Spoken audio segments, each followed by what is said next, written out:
26 जुलाई 2021 को मुंबई के वसाई इलाके के बीच पर एक काले रंग का ट्रैवल बैग पड़ा हुआ था। लोगों ने उस बैग के पास जाकर देखा तो उसमें से अजीब सी स्मेल आ रही थी। लोगों ने पुलिस को कॉल किया और कुछ देर बाद मुंबई पुलिस वहां पर पहुंच जाती है। उस बैग को खोला जाता है और एक्सपेक्टेड उस बैग में निकलती है एक लड़की की डेड बॉडी। लेकिन कमाल की बात थी कि इस डेड बॉडी में बाकी हिस्सा तो मौजूद था, बट उस डेड बॉडी का सिर वहाँ नहीं था। अब पुलिस के लिए ये पता लगाना और भी ज़्यादा मुश्किल था कि ये डेड बॉडी किसकी है, क्योंकि उस बैग के अंदर से कोई आइडेंटिटी या कुछ भी ऐसा नहीं मिला था। पुलिस उसे डेड बॉडी को फोटोग्राफ्स लेती है और बॉडी की फॉरेंसिक टीम के पास भेजा जाता है और ऑटोप्सी की जाती है, तो मालूम चलता है कि ये डेड बॉडी पिछले 2-3 दिनों से पानी में तैर रही है, यानी कि इसकी हत्या जो है वो 2-3 दिन पहले की जा चुकी है। पुलिस उस लड़की के पहनावे और हाथों पर लगी मेहंदी से सिर्फ इतना मालूम कर पाती है कि ये जो डेड बॉडी है ये किसी मुस्लिम लड़की की है, और इसी के आधार पर जो पुलिस है वो पिछले 5-6 दिनों में जो भी मिसिंग रिपोर्ट्स थी उन्हें चेक करती है और आसपास के इलाकों में पोस्टर्स लगवा कर सूचना दी जाती है कि एक डेड बॉडी मिली है। अगर किसी के घर से कोई लापता हुआ है तो वो अपडेट दे सकता है। लेकिन काफ़ी कोशिशों के बाद भी पुलिस को कुछ मालूम नहीं चलता, तो पुलिस इसकी शिनाख्त का सामान और डीएनए सैंपल लेकर सबूत के तौर पर सेव करके रख लेती है। अब यहाँ पर यह सवाल उठता है कि ये डेड बॉडी किसकी थी और पुलिस को कातिलों तक पहुँचने में कितना समय लग सकता था और कैसे पुलिस ने कातिलों को पकड़ा। ये कहानी मुंबई के महाराष्ट्र की सच्ची घटना है और बहुत इंटरेस्टिंग स्टोरी होने वाली है, क्योंकि जिस तरह से पुलिस ने इस केस का खुलासा किया तो पुलिस की भी जितनी तारीफ की जाए उतनी ही कम है। इस वीडियो में आप अंत तक बने रहें ताकि आप इस केस में पूरा सच जान सकें। Hi, I am Saad Chaudhary and you are watching crime story info channel. समय बीतता जाता है और ऐसे ही 14 महीने बीत जाते हैं। अब दिन आ जाता है 29 अगस्त 2022 का, जब मुंबई के नाला सोपारा इलाके में पुलिस स्टेशन में जावेद शेख नाम का एक बुजुर्ग व्यक्ति आता है और वो पुलिस को बताता है कि उसे अपनी 25 साल की भतीजी की मिसिंग रिपोर्ट लिखानी है, जो पिछले 1 साल से लापता है। अब पुलिस से सबसे पहले उनसे सवाल पूछती है कि अगर आपकी भतीजी 1 साल से लापता है तो आप रिपोर्ट लिखवाने इतना लेट क्यों आए हैं। जिस पर ये जावेद शेख नाम का व्यक्ति पुलिस को बताता है कि दरअसल वो कर्नाटका के वेलगम शहर का रहने वाला है।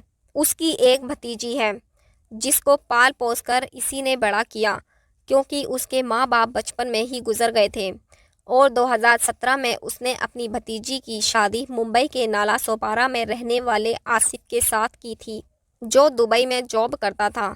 सब कुछ बहुत अच्छा चल रहा था। नाला सोपारा में आसिफ का खुद का घर भी था, उसकी जॉइंट फैमिली थी और अक्सर जावेद शेख से और उनकी अपनी भतीजी से फ़ोन पर बात होती रहती थी। लेकिन 1 साल पहले जब उन्होंने अपनी भतीजी को फ़ोन किया तो उधर से आसिफ, यानी जो उनकी भतीजी का हस्बैंड था, उसने कहा आपकी भतीजी आपसे नाराज़ है और वो आपसे बात नहीं करना चाहती। जावेद शेख को लगा कि कुछ नाराज़गी होगी, कुछ दिन में दूर हो जाएगी, लेकिन ऐसे ही करते करते साल बीत गया। जब भी जावेद शेख सानिया को या उसके पति आसिफ को कॉल करते थे, या तो नंबर बंद आता था या फिर वो कॉल काट दिया करता था। और तकरीबन 1 साल के इंतज़ार के बाद जावेद शेख मुंबई आए, लेकिन जब वो उस एड्रेस पर पहुँचे जहाँ पर उनकी भतीजी सानिया और आसिफ रहते थे, तो पता चला कि वो लोग तो यहाँ से घर बेचकर जा चुके हैं। अब पुलिस उनकी रिपोर्ट फाइल करती है और उसके बाद जो छानबीन है, लेकिन पुलिस को कहीं ना कहीं 14 महीने पहले की उस डेड बॉडी का भी ख्याल आ जाता है जो बीच से मिली थी। पुलिस जावेद शेख को फोटोग्राफ्स दिखाती है उस डेड बॉडी के, उसके कपड़ों के, जिससे जो जावेद शेख है वो कहता है कि ऐसे कपड़े वो उनकी भतीजी के पास भी थे। क्योंकि जब वह उन्हें वीडियो कॉल करती थी तो ऐसे कपड़े उन्होंने उसे कई बार पहने देखा था। लेकिन यहाँ पर कुछ शोर नहीं था, यानी कि पुलिस एक अंधेरे में तीर लगाती है।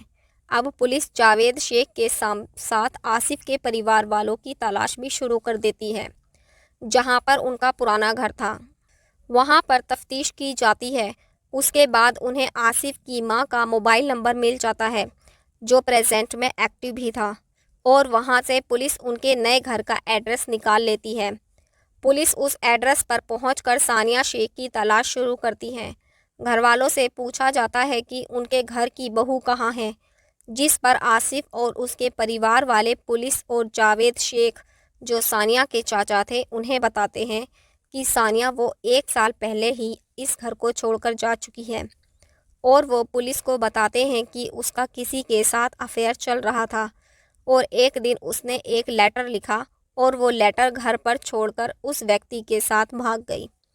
उन्होंने पुलिस को वो लेटर भी दिखाया, जिस पर लिखा हुआ था कि मेरे जीवन में कोई और आ गया है, मैं उसके साथ घर छोड़कर जा रही हूँ, मुझे ढूंढने की कोशिश मत करना। और इसी कारण आसिफ के घर वालों ने रिपोर्ट फाइल नहीं की। अब जो लेटर आसिफ के घर वालों ने पुलिस को दिखाया था, और जावेद शेख भी उनके साथ में ही थे, वो हैंडराइटिंग जावेद शेख पहचान लेते हैं, और वो कहते हैं कि उन्होंने अपनी भतीजी को पाल पोस कर बड़ा किया है। पुलिस को भी शक हो जाता है। वो कहते हैं कि ये हैंडराइटिंग सानिया की नहीं है। अब इसी दौरान जो पुलिस के पास तकरीबन 14 महीने पहले की डेड बॉडी का डीएनए था, पुलिस को ऐसा लग रहा था कि शायद वो डेड बॉडी सानिया की ही थी, और अंधेरे में तीर चलाते हुए पुलिस उस डीएनए को आसिफ और उनकी बेटी अमायरा की डीएनए से मैच कराने के लिए भेज देते हैं। दरअसल 2019 में जावेद शेख की भतीजी जो सानिया शेख थी और उसका पति जो आसिफ शेख, उनके घर में एक बेटी का जन्म होता है, जिसका नाम अमायरा रखा जाता है।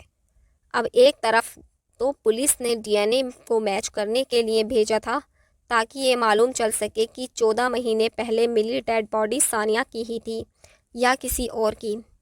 साथ ही यहीं पर सानिया का जो लेटर उन्होंने दिखाया था आसिफ के घर वालों ने, उसको भी जांच पर भेज दिया जाता है, और पुलिस दोनों एंगल में इन्वेस्टिगेशन कर रही थी। 2-3 दिनों के बाद डीएनए जब रिपोर्ट आ जाती है तो पता चलता है कि 14 महीने पहले जो डेड बॉडी मिली थी वो किसी और की नहीं बल्कि आसिफ की पत्नी सानिया शेख की ही थी। और यहाँ से कन्फर्म हो गया था कि सानिया शेख कहीं भागकर नहीं गई थी, बल्कि उसकी हत्या हुई थी, क्योंकि जब उसकी डेड बॉडी मिली थी तो उसका सिर कटा हुआ था, और आज तक उसका सिर पुलिस ढूंढ कर नहीं ले पाई थी। अब इसी शक के आधार पर आसिफ और उसके परिवार वालों से इंटरोगेशन की जाती है। आसिफ को थाने बुलाकर जब डीपली इंट्रोगेट किया गया तो सारे मामले का खुलासा हो जाता है, और आसिफ पुलिस के सामने कबूल कर लेता है कि सानिया घर से भागी नहीं थी, बल्कि उसकी हत्या की गई थी, और वो जो लेटर उन्होंने पुलिस को दिखाया था वो भी आसिफ ने खुद ही अपने हाथों से लिखकर तैयार किया था। लेकिन सवाल अभी भी ये उठ रहा था कि आखिर आसिफ ने अपनी बीवी सानिया शेख की हत्या क्यों की थी, जबकि उसके पास तो कोई पैसे की कमी भी नहीं थी। उनके घर में एक बेटी भी थी जिसका नाम अमायरा था। तो पुलिस जब इस बारे में जांच पड़ताल करती है तो पता चलता है कि 2019 में जब आसिफ और सानिया के यहाँ एक बेटी का जन्म होता है, तो उसी दौरान जो आसिफ के घर वाले हैं वो सानिया से कहते हैं कि अपनी बेटी अपनी ननंद को दे दो। दरअसल जो सानिया की ननंद थी उसके कोई संतान नहीं थी, और घर वाले बार बार प्रेशर बना रहे थे कि सानिया की जो वो बेटी है वो अपनी ननंद को दे दे, लेकिन सानिया किसी भी हालत में ये करने को तैयार नहीं थी, और इसी के चलते उनमें आपस में बहुत झगड़े होते थे। और इसी झगड़े में जो आसिफ है वो भी अपने परिवार वालों का ही साथ देता था। 2021 में बकरा ईद के दिन जब आसिफ की माँ, उसकी बहन और बाकी के लोग जो सब रिश्तेदार के यहाँ गए हुए थे, तो आसिफ, उसका छोटा भाई यासिम और आसिफ के पिता तीनों मिलकर ये प्लान बनाते हैं कि सानिया को आज हम इस बात के लिए फोर्स करेंगे कि वो अपनी बेटी अपनी ननंद को दे, नहीं तो उसे रास्ते से हटा देंगे। और ऐसा ही होता है। आसिफ, उसका भाई और उसके पिता उसकी बच्ची को ननद को देने के लिए फोर्स करते हैं, लेकिन सानिया विरोध करती है और उसी दौरान ये तीनों मिलकर सानिया की हत्या कर देते हैं।